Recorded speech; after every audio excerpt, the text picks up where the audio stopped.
আমরা যারা ফেসবুক প্ল্যাটফর্মে কাজ করতে এসেছি তাদের গায়ের চামড়া একদম গন্ডারের চামড়ার মতো মোটা হতে হবে, যেন মানুষের কথা বললে গায়ে না লাগে ওইরকম।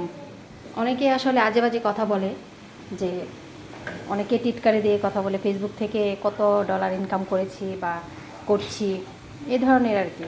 তো আমি আসলে বলতে চাই না, তারপরেও অনেক সময় দেখা যায় যে ধৈর্য আর কুলায় না, তাই একটু শেয়ার করে ফেললাম। তো হ্যালো এভরিওয়ান, আসসালামু আলাইকুম। সবাই কেমন আছেন? আশা করছি সবাই খুব ভালো আছেন। তো আজকে আমি রান্না করছি চিংড়ি মাছ, দুন্দল আলু দিয়ে চিংড়ি মাছের পোড়া বা চচ্চড়ি যেটাই বলেন। তো এভাবে তরকারিটা রান্না করলে আমার বাসার সবাই খেতে খুবই পছন্দ করে, বিশেষ করে আমার বাচ্চারা। আমার বাচ্চাদের তো চিংড়ি মাছ খুবই পছন্দের, আর আমি নিজেও চিংড়ি মাছের তরকারিটা খুবই পছন্দ করি। তো এভাবে রান্নাটা একটু ট্রাই করে দেখবেন সবাই, এভাবে রান্না করলে কিন্তু তরকারিটা অনেক মজা হয়। তো আমি প্রথমে একটু হলুদ মরিচ ধনিয়া দিয়ে মাখিয়ে নিয়েছি। হলুদ মরিচ ধনিয়ার সাথে আমি অ্যাড করে দিয়েছি তেল। তো এখন আমি এভাবে সুন্দর করে মাখিয়ে নিব।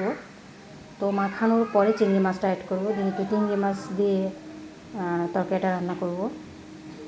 তো আসলে এই কথাটা বলেছি এই জন্যই যে অনেকে অনেক দিন ধরে আমাকে খুঁচিয়ে খুঁচিয়ে কথা বলে বা টিটকারি দিয়ে কথা বলে, বা আপনারা জানেন, আপনারা যারা কাজ করেন তাদের সবাইকে এই ধরনের কথা শুনতে হয়।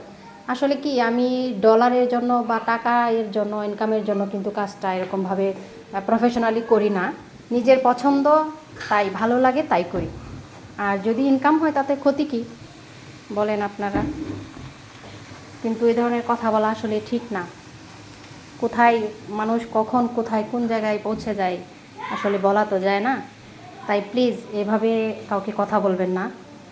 তো আমি অবশ্যই ইগনোর করি সব সময়, যে যে যাই বলুক গা, আমার কি, আমি এত গায়ে মাখাই না। যদি গায়ে মাখতাম তাহলে কিন্তু অনেক আগেই ছেড়ে দিতাম। আপনারা তো আমার ভিডিও কম বেশি প্রায় সবাই দেখেন, তো আপনারা বুঝতেই পাচ্ছেন যে আমি আসলে কী ধরনের ভিডিও করি। আর আমার ভিডিওতে এত লাখ লাখ ভিউ হয় না যে আমি টাকা ইনকাম করে ফেলি এরকম।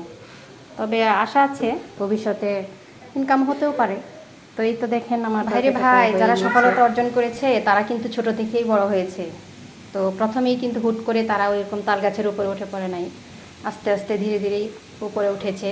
তো ইনশাল্লাহ সামনের দিকে আগানোর চেষ্টা করছি। তো আমি যদি ওরকমভাবে ভিডিও করি না, তাহলে কিন্তু আসলে আমিও সফলতা অর্জন করে ফেলবো।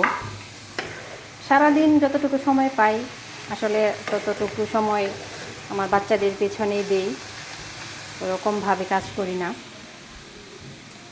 তো আমার তরকারিটা হয়ে গিয়েছে দেখেন, খুব অনেক সুন্দর একটা স্মেল, অনেক সুন্দর একটা ঘ্রাণ বের হচ্ছে।